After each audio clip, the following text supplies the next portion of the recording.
No whea koe. No teli tabi land la hau. Ne, no Teletubbyland koe. Mese. Ko wai tō waka. Ko te Enterprise tōku waka. Ne, ko te Enterprise tō waka. Tu mega te keke, alright. Ko wai tō pāpā. Ko Ronald McDonald tōku pāpā. Ne, ko Ronald McDonald tō pāpā.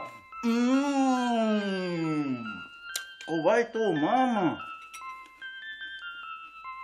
Ko Mariah Carey tōku mama. Ne, ko Mariah Carey tō mama. Oh, Ko wai tō tuine. ko J-Lo tōku tuahine.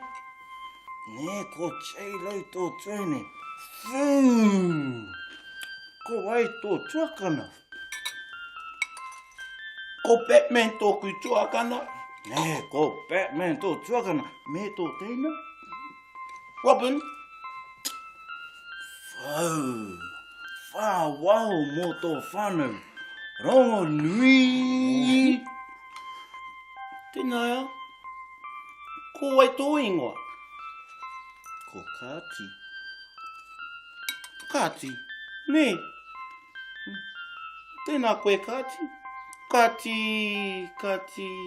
Kāti te rukahu. What? Kia ora. In this section we look at ways of introducing ourselves. Let's start with our name. Kia ora. Kia ora. Ko wai tō ingoa. Ko Dragon Ball Z tōku ingoa. Ne, ko Dragon Ball Z tō ingoa. Cherdoi. To ask someone their name, you would ask, ko wai tō ingoa? What is your name? To reply, I would say, ko Aisha tōku ingoa, because Aisha is my name. Okay, now it's your turn. Ko wai tō ingoa. Ko Dragon Ball Z tōku ingoa.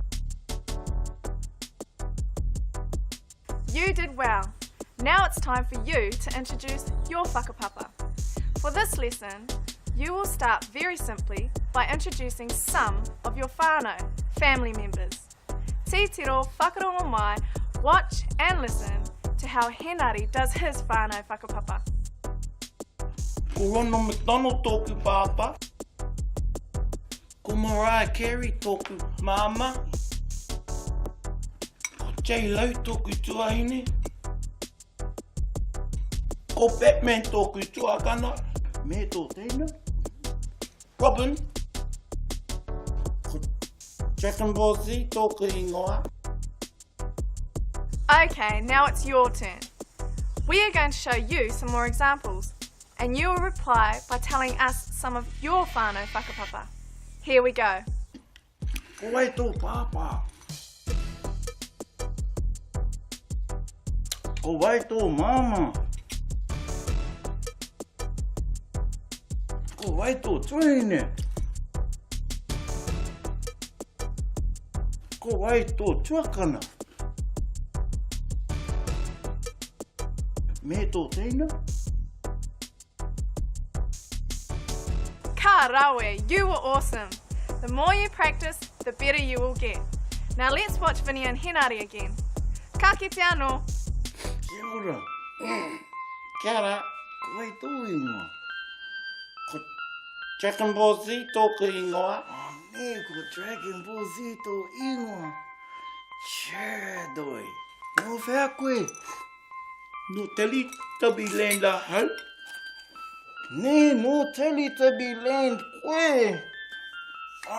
Mese. Ko wai tō waka.